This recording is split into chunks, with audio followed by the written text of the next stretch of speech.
Bonjour Luc Lemonnier. Bonjour. Vous êtes maire du Havre. Vous avez été longtemps un proche d'Édouard Philippe, en tout cas un de ses collaborateurs. Vous avez dirigé ses campagnes politiques, vous avez siégé à côté de lui à la mairie du Havre.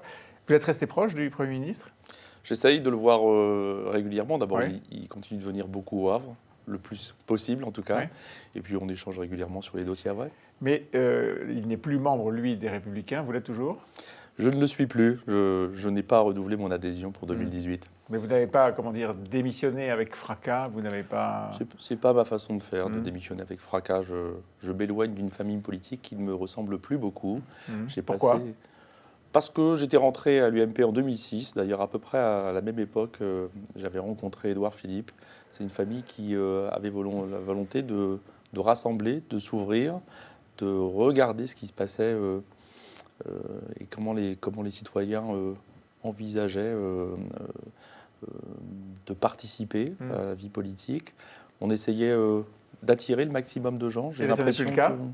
Non, je crois que les Républicains cristallisent un peu sur un certain nombre de sujets, font des oppositions de principe. C'est pas ma façon de voir les choses. C'est pas ma façon d'ailleurs d'animer la ville. Ah ouais, vous n'auriez pas pu, comme Virginie Calmel essaye de le faire à Bordeaux, avoir une double loyauté aux Républicains, qui est votre famille politique d'origine, et puis pourquoi pas une proximité avec Édouard Philippe qui rejoint Emmanuel Macron? Oui, alors moi je sais pas, moi je parle pas pour Virginie Calmel. Non, la situation, je vous demande pour vous. la J'essaie de situation trouver de l'analogie. Bordeaux n'est pas la même. Moi j'ai du mal à avoir cette schizophrénie. Je suis assez en ligne avec la façon de faire et pour l'instant les premières décisions gouvernementales, voilà, je m'exprime assez librement. Mais pas adhérent d'En Marche.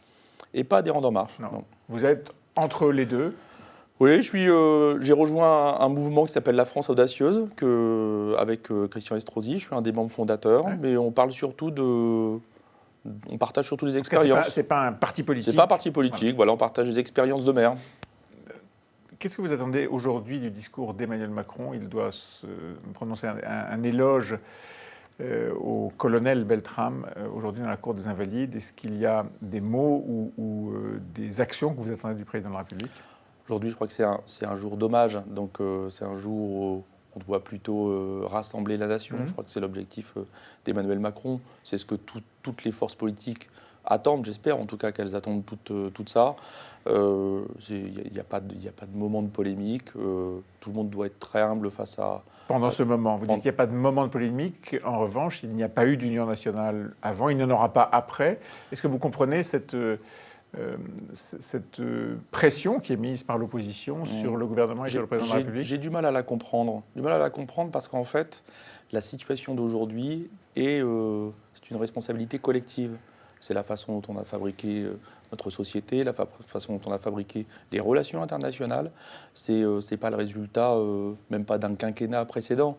C'est le résultat d'années de diplomatie, d'une société qui fonctionne peut-être pas très bien. Voilà, donc il faut plutôt... Ça, c'est pour le passé. Qu'est-ce qu'il faut pour essayer de préserver le futur proche, quand même? Le futur, c'est très difficile quand on voit le dernier attentat de prévoir ce type d'action. On voit bien qu'on ne sait pas si ces actions sont commandées, si finalement, pour exister un certain nombre de terroristes qui ne sont pas d'ailleurs des terroristes nés, même pas organisés. Et vous pensez que le gouvernement et Emmanuel Macron peuvent ne rien faire? Non, c'est pas de ne rien faire. Aujourd'hui, d'ailleurs, des choses ont été faites.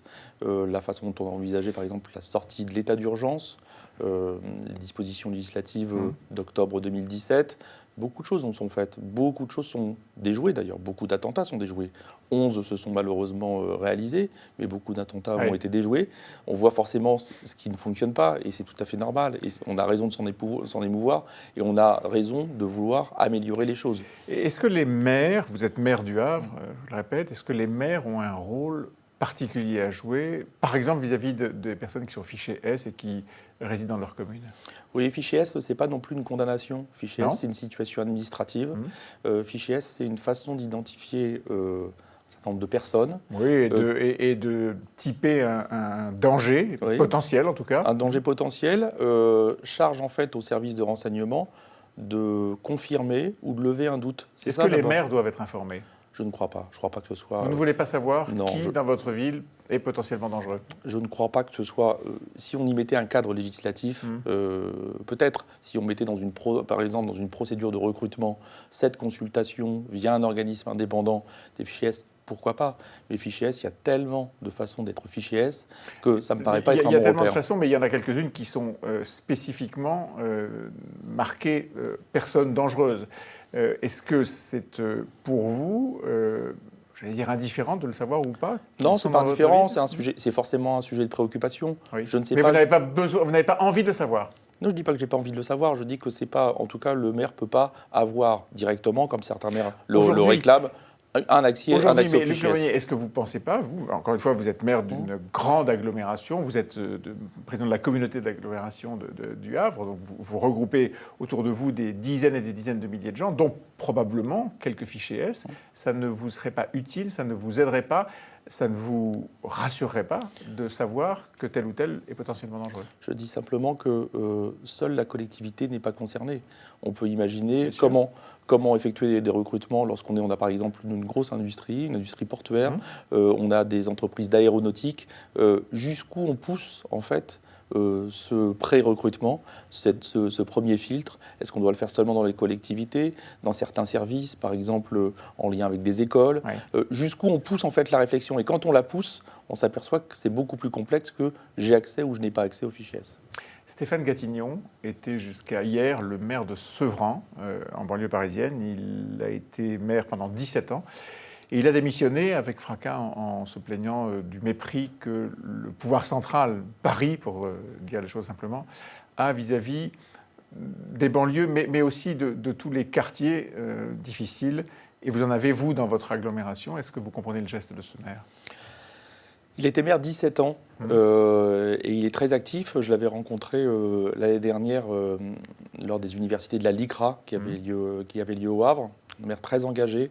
Moi, je n'ai pas cette relation avec le pouvoir central. D'ailleurs, je ne l'ai jamais eu. Quelles que soient les alternances politiques. Il a été politiques. très actif pour essayer d'avoir, par exemple, des équipements sportifs, il en a eu, des équipements publics, il en a eu. Il semble usé, en effet, dans ses propos. Je crois que c'est difficile de diriger une ville, et une ville comme Sevran, avec beaucoup, on l'évoquait, des phénomènes de radicalisation importants, qu'il a longtemps dénoncés, qu'il a beaucoup combattu. Voilà, c'est difficile de parler pour lui, de parler de ses relations. Vous n'avez pas de problème de relation avec le pouvoir central? Je ne parle pas d'Édouard Philippe, mais de façon générale, les choses sont harmonieuses. On a de très bonnes relations avec l'État, on discute beaucoup à l'intérieur du comité de prévention de la délinquance. Y compris sur le plan fiscal. Beaucoup de maires de France se sont émus, et plus que ça même, sur la suppression de la taxe d'habitation, sur un certain nombre de pressions budgétaires qui s'exerçaient sur leur commune. La suppression de la taxe d'habitation, c'est un non-événement pour une commune. C'est un non-événement parce que cette compensation avait été faite par l'État. Et puis perte d'autonomie, ça ne vous dérange pas? On n'a pas de perte d'autonomie. Vous savez, la perte d'autonomie, c'est pas le levier fiscal. D'abord, le levier fiscal, c'est si on voulait l'activer. Nous, on a pris un engagement qui est de ne pas augmenter les impôts locaux. Donc, on ne les augmente pas. Ce qui est important, c'est les projets qu'on monte. Et les ressources, c'est pas seulement la taxe d'habitation. C'est comment on met en fait en musique avec l'ensemble des acteurs du territoire les politiques publiques. Vous êtes un maire heureux?